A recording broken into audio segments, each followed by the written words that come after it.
I love this tile because I love the texture of it. I love that there's a little bit of colour running through it.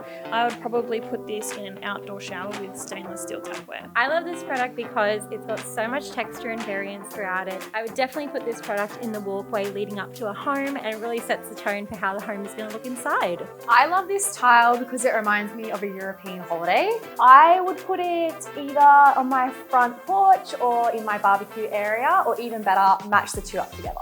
I love this tile because it's pink. I believe it would add the perfect pop of colour to a makeup studio, a powder room, or even a laundry. I would pair this with brush brass tapware. What I love about this tile is that it's got a very unique rustic finish, and I think it would look great in a coastal beach house as a kitchen splashback.